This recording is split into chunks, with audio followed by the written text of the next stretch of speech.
Hey there, Chef D Malfi here, and welcome to Plant-Based Made Easy. Happy Friday. I'm excited to be back in the studio because on Fridays we make a delicious dessert, and today is no exception.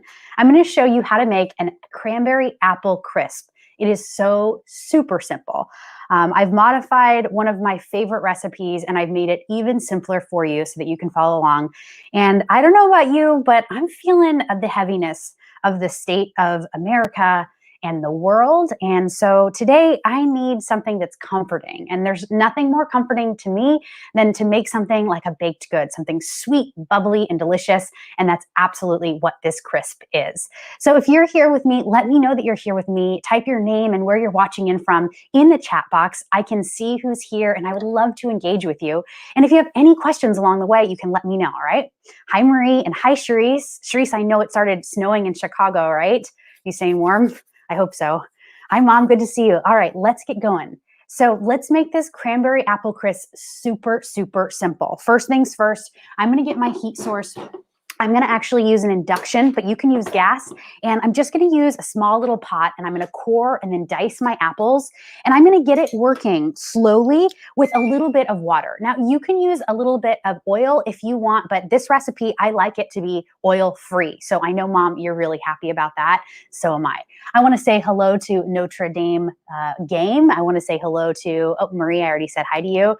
Yeah, let's get into it. So I have, let's see, I have my pot here. I think I'm going to go for a small, I have my induction. I'm going to go for a small pot right here, something that has like a wide mouth. And I'm going to turn this on and I'm going to get this nice and hot. So I'm actually heating my pot or my pan before I add my apples because I'm not adding any oil. Now, if you want to use oil, you can use coconut oil, but I'm just going to use a little water, like a quarter of a cup.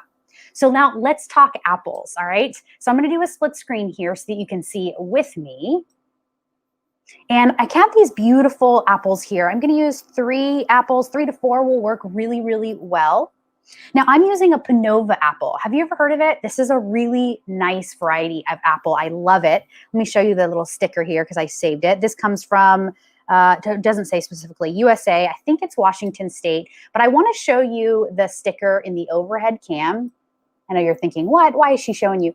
Well, I'm showing you because do you see that the barcode, that number there starts with a 9? That means this is organic produce. So if you're unsure, which I was unsure because this came from my CSA farm box, I always want to know, is my produce actually conventionally grown or is it organically grown? And sometimes if it doesn't actually have a label beyond the barcode, I know that if it has a 9 at the number, at the start of the number of the barcode, it is organic.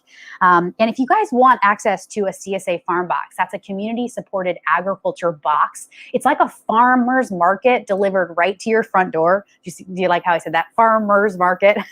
It's a farmer's market delivered right to your front door, and you can get everything, fruits, vegetables, even baked goods, jams, jellies. They offer a lot of great animal-free products like almond milk, nut milks, nut cheeses, nut yogurt. But I know you might not want that or need that because you are going to make your homemade yogurt, cheese, milk, and bread all from scratch using the Plant-Based Made Easy Cookbook. All right, so I'm going to actually put a little link down here at the end of the show for my CSA farm box that I love called Farm Fresh to You. If you want, you can get $10 off by using my code. All right, so here we go. I'm going to take my Panova apples and I'm going to just core them and dice them up, like I said. And I'm going to just periodically look at the screen because I want to make sure that I see any questions that come in.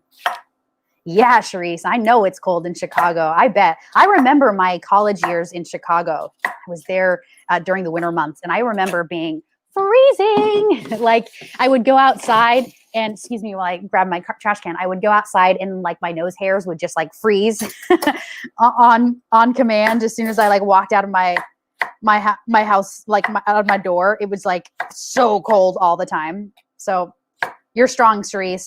I'm glad that you have, I'm sure you have good heat wherever you live. And I want you to stay warm and cozy. It's been a little cold here too in California. And you know, I gotta say that like the state of the world, the political atmosphere, it does something to the weather, does it not? Are you guys feeling this with me? I mean, what's it been like for you? Have you guys been watching the news? Have you completely disconnected? There's no right or wrong as far as I'm concerned. I'm just genuinely curious. Hi, Margaret. Oh, good to see you. Margaret's chatting in from Scotland today. I'm always love when you come on the stream, Margaret. I know that it's late for you. Thank you so much for being here, dear. And Stephen Baumgartner, the one and only Big Dada, my stepdad, Stevie. Stevie, what's up? Here from the OC. Yeah, for me, I've been kind of like detached from the news. And of course, I knew what was going on, but I didn't go full in. Like I usually have in the past, where I would like be glued to the screen. And during this turn of events this week, I wasn't glued to the screen. So I sort of responded to it in a different way. And I got to tell you, it really was good for my mental health, because I saw myself kind of going into it more the next day. And I thought, oh my gosh, this is like really heavy. So I'm glad that I gave myself a little bit of a rest. All right, I'm going to add my diced apples. Again, these are Panovas if you're just joining us, but you could use Fuji. You could use Gala. You could even use green Granny Smith apples. That would be fine. Just know that different apples are going to have different sweetness levels. Now you can see here that I've kept the apple skin on, and I do that because fiber is my friend, and I really, really want to make sure I have enough of it in my crisp here. So I'm just going to do a full overhead so you can kind of see. So because I heated the pot ahead of time, it's really going to like pick up the apples, and everything is going to start to work rather quickly. All right, cool. My mom says she's trying not to watch. That's good, Mom. I know it. I know. We all operate differently with the news media, right? And it's like, you got to do what's best for you. There's no right or wrong. All right, to this, I'm now going to add a little water. Like I said, I'm not using oil in this recipe, so I'm going to use cold filtered water, just a 1/4 cup right in. And now let's talk the other fruit. Today, I'm using cranberries. Now, these are fresh cranberries that I got from the market. I was trying to find either frozen or fresh, and you know what? I couldn't find frozen. I could only find fresh.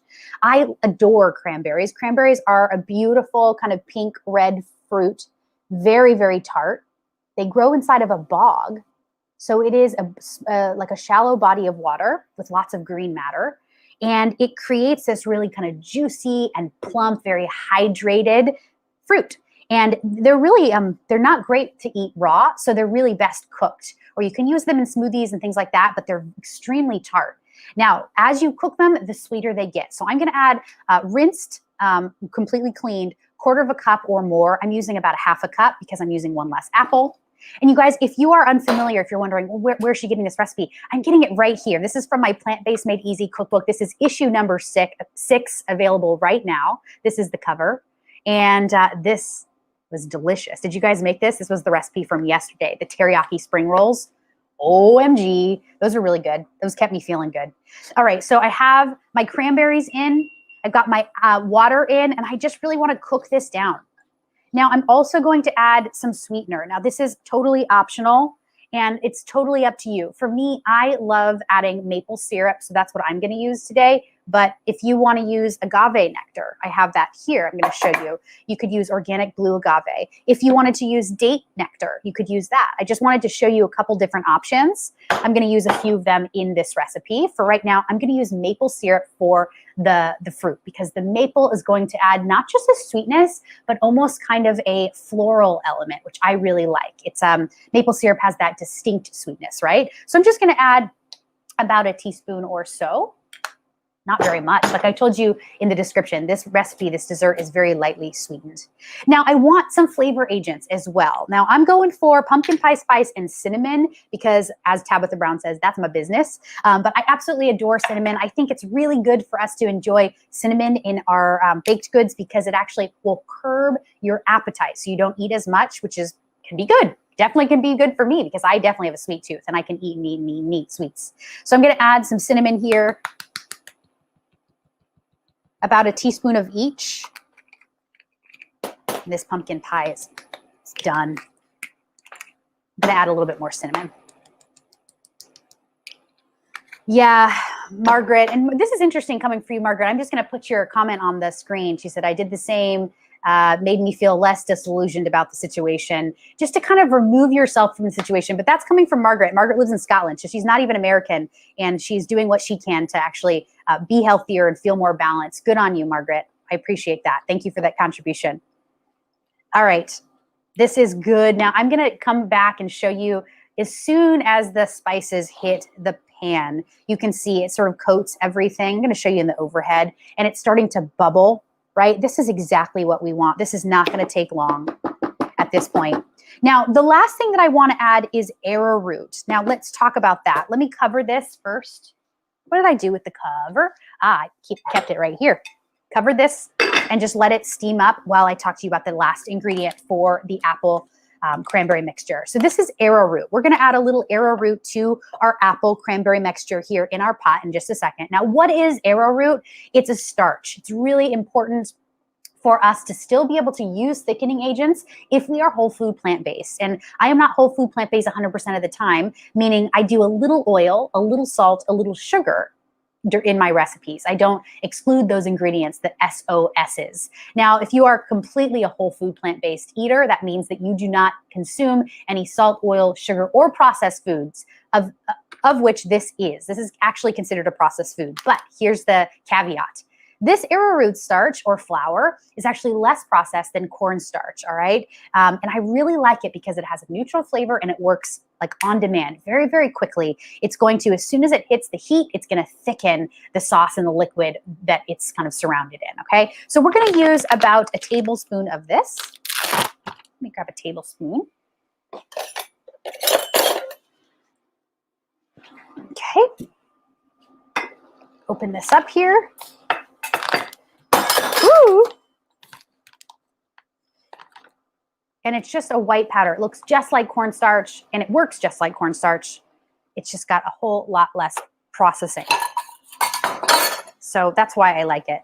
It's very fine, so be careful because it will, I've definitely like accidentally poured or a bag fell open in my kitchen kind of everywhere, and it can be sticky, very, very sticky. So just kind of, it's not like cornstarch in that cornstarch doesn't really have a sticky quality. Arrowroot does.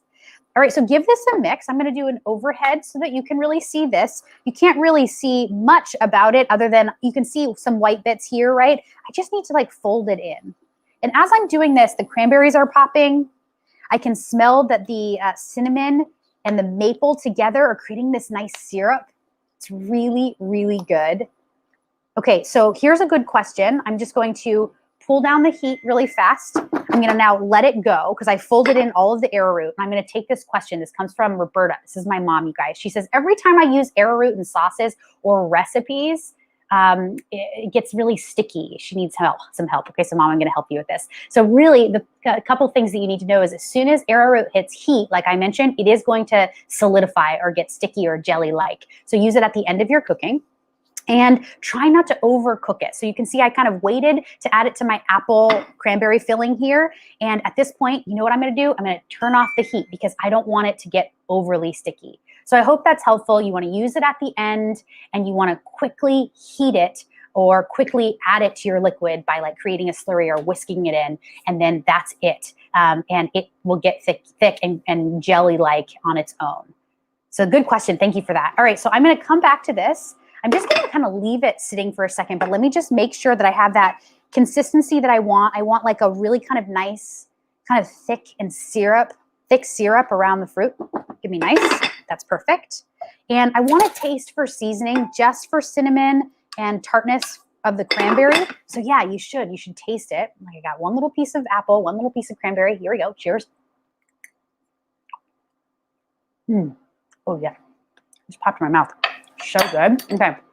The apple's nice and sweet. The cranberry's nice and tart. It's going to be delicious. And I can really taste that maple cinnamon syrup around it. It's phenomenal. Okay, we're halfway there. Now, here's a good point of the time you need to actually preheat your oven, 400 degrees. I've already done that. But let's make our topping. Now, this is the crunch topping. It's absolutely crunchy and delicious, and it is perfect. I love this topping. You can use it for a lot of different things. I'm going to make it inside of a mixing bowl here that's clear so that you can follow along. Okay, to this, I'm going to add some rolled oats. So I'll do a split screen so you can follow along. Now, today I'm using rolled oats. These are 100% whole grain. These happen to be gluten-free. Really, really good for us. I buy the 32-ounce bag. That's a 2-pound bag because I go through it a lot. I make milk out of it. I put it in my smoothies. I make oat flour from it. I bake with it. And then, of course, oatmeal all day long. And if you didn't know this already, let me just give you a little hint about my Plant-Based Made Easy cookbook. It is a downloadable cookbook, and every month I include the same types of recipes, but I change the ingredients with the season. So you're always going to find an oatmeal recipe. You're always going to find a pasta recipe, a pizza, a burger, and it goes on and on and on. So I hope that that entices you to consider buying it. And today I'm going to use 1 cup of the rolled oats. And that's it. You can use sprouted oats as well if you want. I love sprouted oats. And then I want some salted roasted pecan halves. You can actually do raw if you want, because they will roast by themselves in the oven on top of the crisp. But I kind of like when they're salted a little bit because it gives you kind of that sweet, salty flavor. But the choice is yours. I use about 1/2 cup. And I'm keeping them in the half pieces. I don't want to chop them. This is what makes this recipe easy. And then some chia seeds. Now, chia seeds are going to be the thing that are going to give us a ton of fiber. It's going to make us feel really good and nourished. This is also going to add like a kind of a thickening consistency to the crisp topping or the crunch topping. Going to add a tablespoon, just a little bit more. You can use black or white chia seeds. And definitely don't skip this step. This is going to give you a ton of added fiber, and it's just going to give you a nice crunch. That's why I call this crunch topping, because it's got the natural crunch from the oats, which is necessary for a crisp topping, but the pecans and the chia seeds together is really, really yummy. Now, the last couple things that I need is some sort of liquid, and in this case, I'm going to use yogurt. And you guys, this comes right here from this recipe. This is our first staple recipe of the year. This is the plant-based yogurt recipe, and it comes right from this cookbook, Plant-Based Made Easy. And these recipes, the staple recipes, there are 4 in every cookbook and every month. They are the same recipes every month because I want you to master them and make them your own. So this month we're using raw cashews. This recipe for yogurt only requires 4 ingredients, one of which is water, which is free as long as you have a filter system, and then probiotic capsules, and then psyllium husk, which actually gives it that like thick kind of jelly-like consistency. But look how delicious it is. I'm going to add 1/2 cup right to my crunch topping. And you're probably thinking, whoa, she's adding yogurt. Yes, I'm adding yogurt. This is going to bloom the chia seeds, and it's going to kind of make everything delicious and wet. Now, the last ingredient that I want is some sweetener. Date syrup works really well for this. You could use date nectar. Or in my case, which I think I'm going to use agave nectar, which I really like, about 1/2 cup. And I'm eyeballing it. And then that's it. You just give it a mix.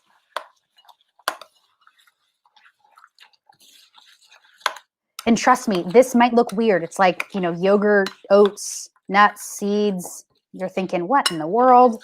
But I am telling you, this bakes up and it's so delicious on the crisp. I know, because I had to make one ahead of time because you can't wait for it to be baked off because it takes about 30 minutes. So let's finish this dish off. Coming back to this one. Yay, hello, Karen Champagne and Jennifer. Oh, I'm so glad you're getting the book, Jennifer. You're really going to like it. All right, so this is what I'm going to do. I'm actually going to make my crisp in a couple different ways. I can make it inside of a casserole dish here. This is Le Creuset, but you can use any one that you like. And I also got these because the world needs a little bit more love. How about these little hearts? Yes? Okay, I'm going to make some in the casserole dish and some in the hearts. So I want to grab my filling, which I have right here, and this looks phenomenal. I'm going to show you in the overhead just so that you can really see how thick and delicious it got. The cranberries have started to pop. They will continue to cook and pop as we go, as it bakes in the oven. And for now, I'm doing the overhead so you can see. So I'm going to fill the base with the fruit.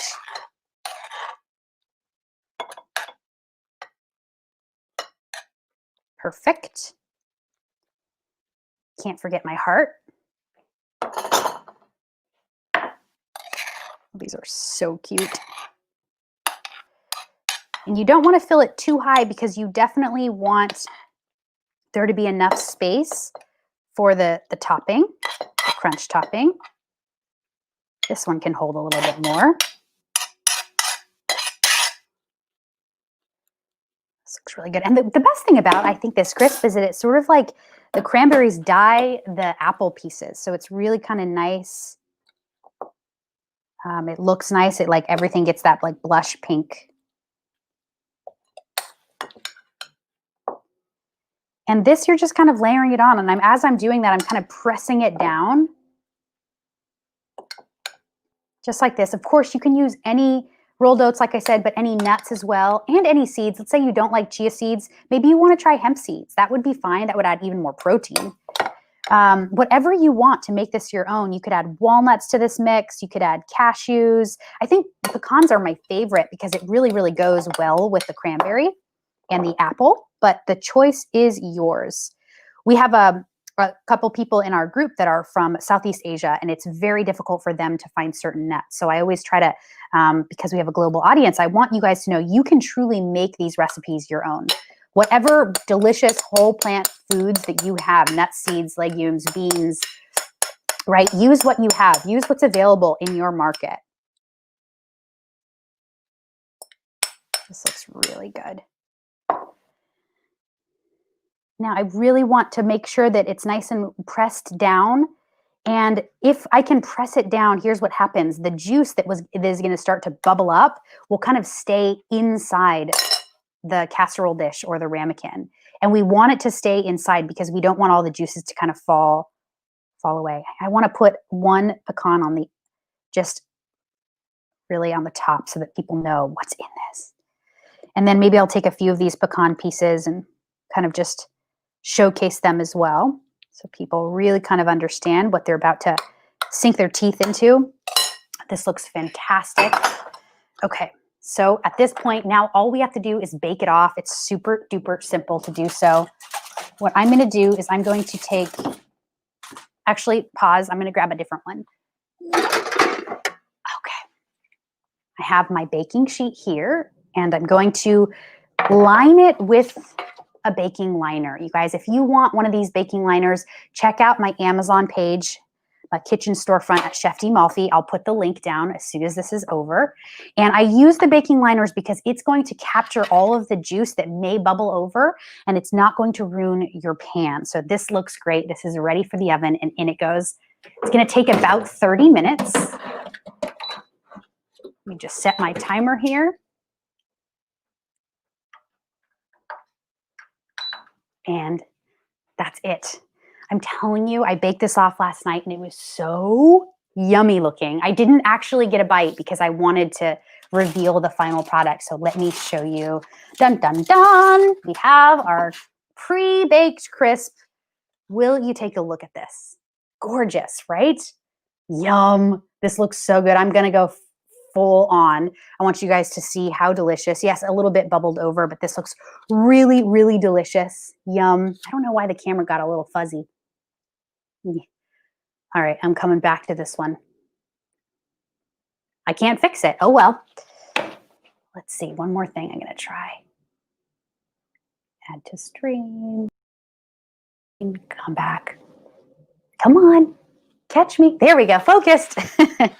All right, so this looks really, really great. You can see I put a bunch of the pecans on top for this one because I just really wanted there to be no mistake about it. Pecan, chia seed, oats, deliciousness. I'm going to just spoon some out, and then we are going to give it a taste. I think I'm going bowl here, blue bowl. Yeah. And I'm going to use this one. All right, so get yourself a nice big spoon and then like grab the base, the fruit, as well as the crisp top. And the goal is to kind of get it all in one piece if you can. So let's see if I can.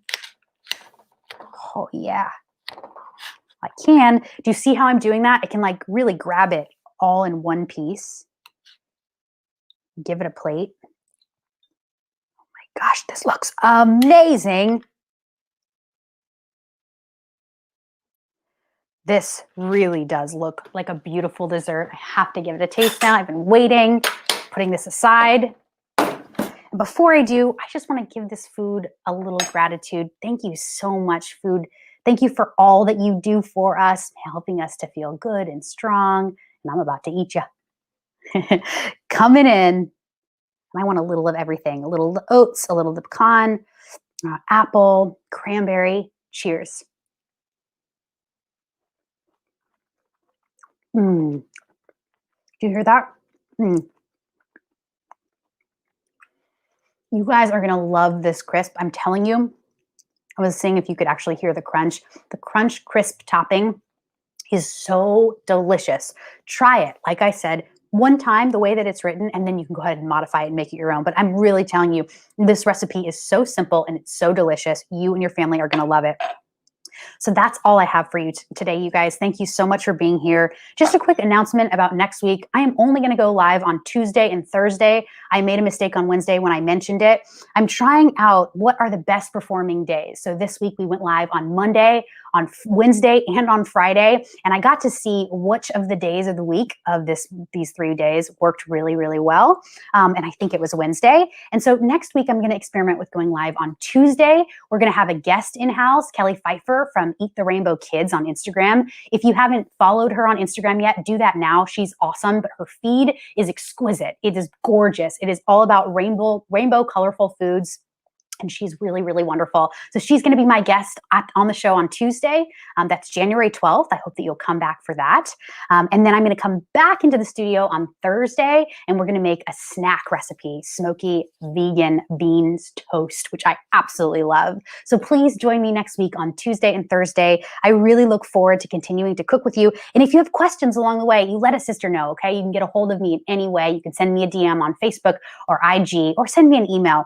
And if you haven't done so yet, please go ahead and give me a follow on Instagram at Chef D Malfi. Thank you guys so much. Have a wonderful rest of your day and a wonderful weekend, and I will see you next week.